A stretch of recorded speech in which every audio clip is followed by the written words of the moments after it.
Hey, I just wanted to share a quick story with you today. It was homecoming today at our church, and we just had a really wonderful time.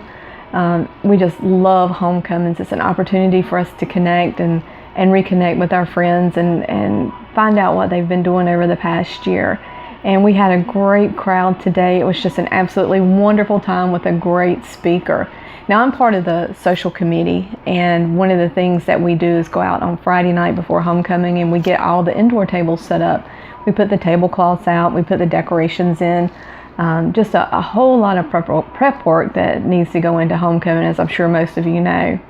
And we just have a really great time, and the anticipation, the excitement's in the air, and fall is in the air, my favorite time of year. And so homecoming just is like icing on the cake. Well, today, everybody gets there and we have homecoming. We're a little bit short on the social committee, and they were in a little bit of a bind.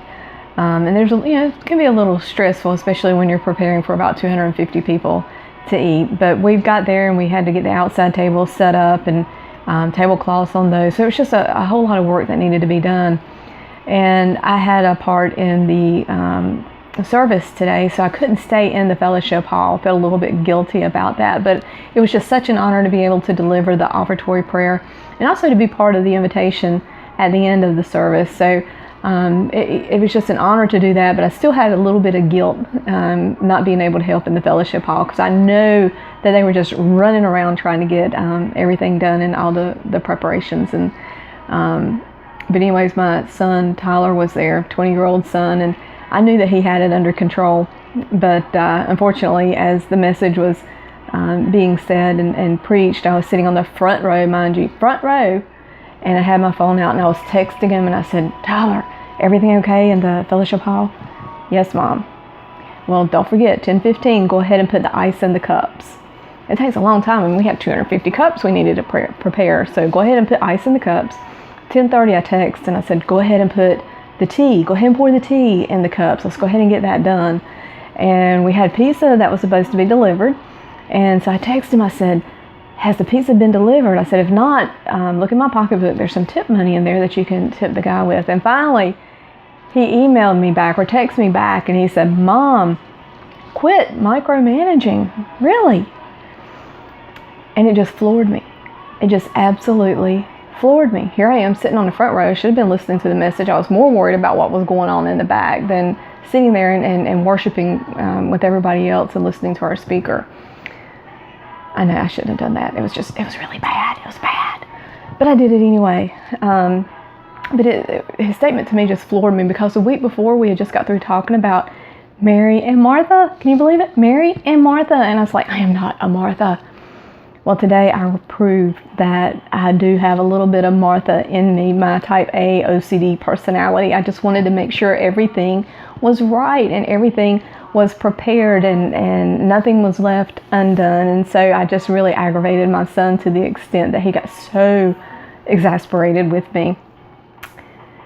But it was just really, when he sent that text back, it just really made an impact on me on how much like Martha I really am. And if you remember the story of Mary and Martha, Jesus was coming to their house to visit them. And Martha was in the kitchen. She was doing the serving. She was doing the cooking.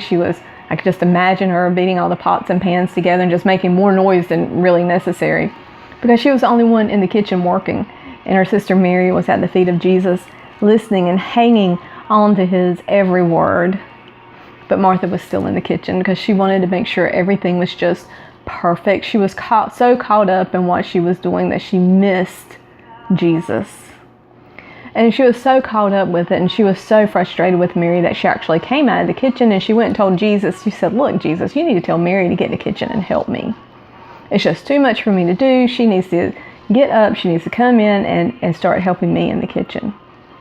And Jesus looked at Martha with so much love, and he told her, he said, "Martha, Martha, I know your concerns. I know what worries you, and I understand that. But you've missed something. You've missed it. There's nothing wrong with what you've done. But Mary made the better choice. She chose me."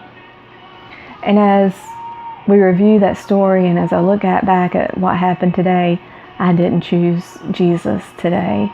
I should have, but I didn't. And I thank God for my son that reminded me that, hey, Mom, don't micromanage. You really need to put Jesus first. You need to put Jesus first. So as we go out through our week and we go through our day, don't let the day get so busy and so hectic that you are unable to keep Jesus first and make him a priority. Don't get so caught up in your schedule that you forget what it's all about. Make the better choice and worship Jesus. Talk to Jesus and spend time with Jesus. Do it first thing in the morning, as soon as you get up. Instead of reaching for that phone in the morning to check your messages and see what's going on, reach for Jesus. Put another plug in for you. 9 o'clock on Sunday mornings, we have Life Cafe at First Baptist Church in Wallace.